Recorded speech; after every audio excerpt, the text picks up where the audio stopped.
Aqui hoje nessa aula para falar da notação de derivada parcial de ordem superior. A gente já sabe calcular as derivadas de primeira ordem, né? Que são as derivadas parciais em relação a cada uma das variáveis, né?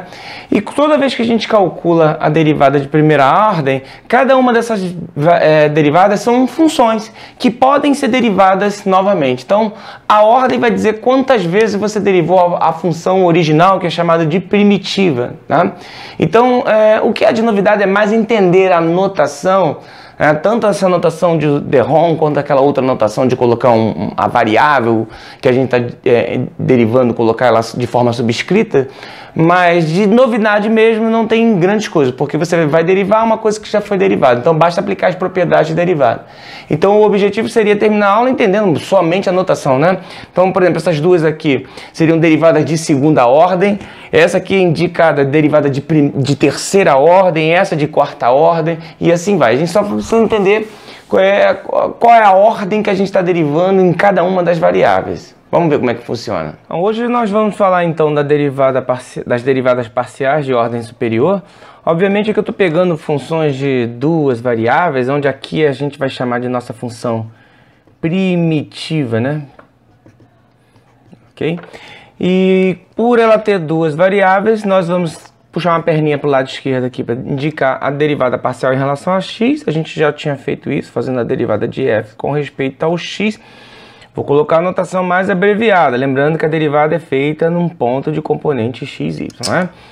Por exemplo, aqui eu poderia indicar, né? Mas é comum a gente colocar assim, dRom f, dRom x, tá? Quando a gente não quer especificar o ponto.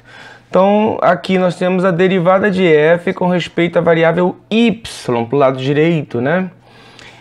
Num ponto genérico, a gente pode abreviar a notação, tá? Então, vou colocar sempre, nessa aula de hoje, a notação mais abreviada. dRom f, dRom y.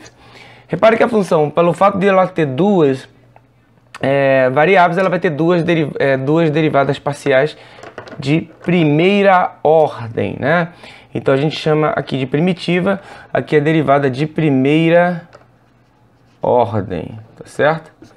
Bom, mas essas duas funções são novas funções, né? Que podem ser derivadas novamente. Eu posso derivar esse cara com respeito ao x e posso derivar esse cara com respeito ao y.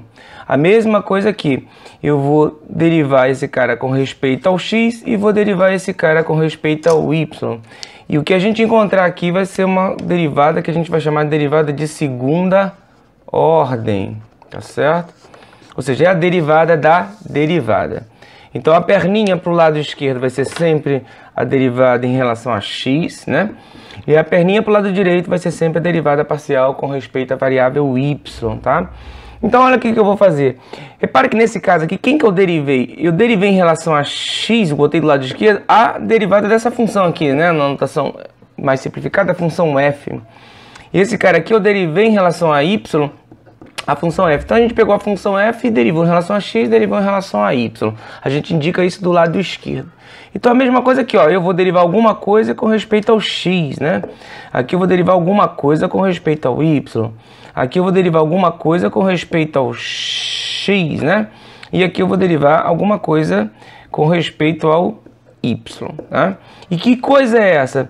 Bom, no caso anterior, quem a gente vai derivar é justamente a derivada de f com respeito ao y, ao x, quer dizer, né? Aqui também, a derivada de f com respeito ao x, está vindo desse cara aqui.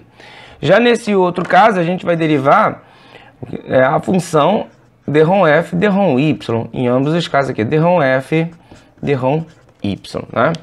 Então, a notação que é utilizada é o seguinte, a gente usa aqui, ó, dRom com dRom, coloca um dRom 2, para dizer que a gente derivou duas vezes a função. Derivei a função f. Aqui embaixo é dRom x. Com dRom x a gente coloca dRom x2. Cuidado, isso não é potência, não é quadrado. É para dizer que eu derivei a função f duas vezes e as duas vezes foram feitas com respeito ao x. Já esse outro caso aqui também a gente coloca dRom 2, para dizer que eu derivei a f duas vezes, com a seguinte ordem. Primeiro em x e depois em y. Primeiro eu derivei em x e agora em y. Então quando a gente olha essa notação, com dRom, a gente lê da direita para a esquerda. Eu derivei a função f duas vezes, a primeira vez em x, a segunda em y. Esse caso aqui vai ficar semelhante, ó. A gente chama isso de derivada mista, né? Aqui é derivada duas vezes em relação a x. Aqui a gente alternou primeiro em x, depois em y, e a gente vai ver que aqui é o contrário, ó. Vai ficar dρ 2, né? F, dρ y primeiro e depois x, tá? E a gente tem um teorema que diz que quando a gente calcula a derivada mista, isso aqui é igual sempre que a função f for contínua, né? Se f for contínua no ponto que eu estou calculando a derivada. Lembrando que aqui é a notação mais simplificada, toda vez que eu derivo o ponto, derivo num ponto do domínio, né? Então, se a função for contínua nesse ponto, essas duas derivadas aqui, a mista, vão ser iguais, tá? E essa última aqui, nós temos um dρ 2f, né? dρ y2, tá? Com isso a gente poderia escrever algo do tipo assim, ó. Se eu coloco um dρ 3f, coloco um dρ x2, dρ y. Isso quer dizer que eu derivei a função 3 vezes. Peguei a primitiva f, derivei a primeira vez em x, a segunda vez de novo em x e a terceira vez em y. Eu poderia também calcular a seguinte ordem, derivando primeiro em y, depois em x, depois novamente em y. Então tem uma série de combinações. Repara que se a função ela tem duas variáveis, a primitiva, né, com duas variáveis, nós temos duas derivadas de primeira ordem. Nós vamos ter 4 de segunda ordem. E isso sempre vai dobrando, né? Se eu for calcular as derivadas de terceira ordem, cada derivada desse caso aqui vai gerar uma perninha, né? Quer dizer, duas perninhas. Então a gente vai ter 8 derivadas de terceira ordem. Então a gente tem aqui a primitiva como se fosse 2 elevado a 0, né? Isso aqui seria a primitiva, né? Ou seja, 2 elevado a 0 é 1, né? Aqui a gente tem 2 elevado a 1, que é de primeira ordem. Por isso 2 elevado a 1 deu 2, né? Por isso a gente já tinha 2. 2 elevado a 2 vai ser segunda ordem. 2 ao cubo, terceira ordem. Então aqui 2 ao quadrado é 4, 2 ao cubo é 8. Então a gente vai ter 8 derivadas de terceira ordem. E vai seguindo assim sucessivamente. Por exemplo, se eu tenho enésima ordem, quanto que a gente vai ter? 2 elevado a n, né? Então isso vai depender do n.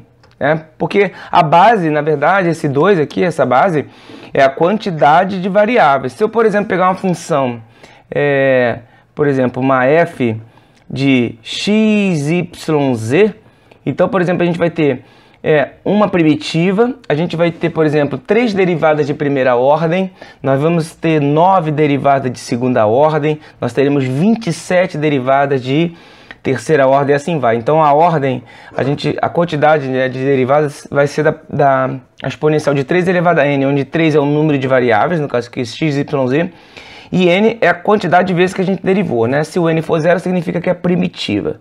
Se o n é 1, é a derivada de primeira ordem.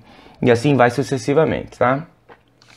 Uma outra notação, naquela outra notação, eu estou dizendo o seguinte, ó, eu vou pegar a função f e vou derivar com respeito à variável x. E a gente coloca do lado direito, né? Essa notação aqui, para a gente indicar que era o fx, esse cara aqui era o fy, tá? Então, o que difere dessa notação para aquela notação de dρ é que a notação de dρ a gente tinha colocado a notação do lado esquerdo, né? E nesse caso a gente coloca do lado direito. Então, no caso lá do dρ, a gente sempre tinha que ler da direita para a esquerda, agora inverteu. Aqui a gente vai ler normalmente, como a gente está acostumado a ler na língua portuguesa, que é da esquerda para a direita. Então, por exemplo, se eu vou derivar aqui em x e em y, eu vou pegar uma coisa que já foi derivada e vou derivar agora em relação a x, né? Essa perninha aqui está dizendo que eu vou derivar em x. E agora aqui eu vou derivar em y. Estou colocando do lado direito, indica o que eu vou derivar. Só que nesse caso aqui, quem eu estou derivando? Estou derivando a função primitiva que já foi derivada com respeito ao x. Então esse cara aqui, ó, seria um fx. E aqui também o mesmo cara, né? Então, por exemplo, aqui, a perninha para o lado esquerdo eu vou derivar em relação a x. Vou derivar em relação a x. A perninha do lado direito está dizendo que eu vou derivar alguma coisa com respeito ao y. Bom, mas quem eu estou derivando? Eu estou derivando uma coisa que já foi derivada uma vez, só que uma vez em relação a y. Então aqui eu vou derivar o fy. Então como é que ficaria a notação? Seria fxx. Aqui a gente não coloca nenhuma potência, tá? Aqui seria fxy. Aqui seria fyx. Aqui seria fyy. y. Tá? Então a notação é muito simples, né? Só para finalizar, a gente poderia pegar essa derivada aqui para dizer o seguinte, olha, na outra notação eu vou pegar a f, derivar primeiro em x, depois em x novamente e depois em y, né? Então a notação ficaria dessa forma. Então aqui, por exemplo, eu poderia colocar assim, ó, dizendo que a f eu derivei 3 vezes. A primeira em y, a segunda em x e a terceira em y novamente, né? A gente poderia, por exemplo, e se eu pegar f, x, y, yx? Então está dizendo que eu derivei uma função f 4 vezes. Se eu quisesse converter isso aqui para aquela notação de de Rom, eu vou indicar aqui em cima que eu derivei 4 vezes, tá? Com a seguinte ordem, a primeira vez foi em x, então a gente coloca aqui do lado direito, né? Depois uma vez em y, depois a terceira vez em y de novo. Então, em vez de colocar de Rom y, a gente coloca um 2 aqui, vai dizer que eu derivei 2 vezes em y. E a última vez foi em x, a gente coloca aqui, ó, última vez em x. E, na verdade, não tem grandes novidades, a não ser a notação, né? Eu vou olhar para o resultado e vou derivar de novo. E aí eu escolho a variável que eu vou derivar. Aí com isso a gente encerra essa aula de derivada de ordem superior. Elas vão ser usadas com frequência, né? Principalmente as derivadas de segunda ordem vão ser usadas quando a gente vai falando de máximos e mínimos, né? Bom, basicamente foi entender a notação, tá? Na próxima aula a gente vai falar de regra da cadeia aplicada para funções de várias variáveis, né? A gente vai ter 2 casos, né? Que a gente vai chamar de caso 1 e caso 2. E a gente vai tratar desse assunto em 2 vídeos separados. Vamos fazer um vídeo para o caso 1 e um vídeo para o caso 2 para a gente entender bem.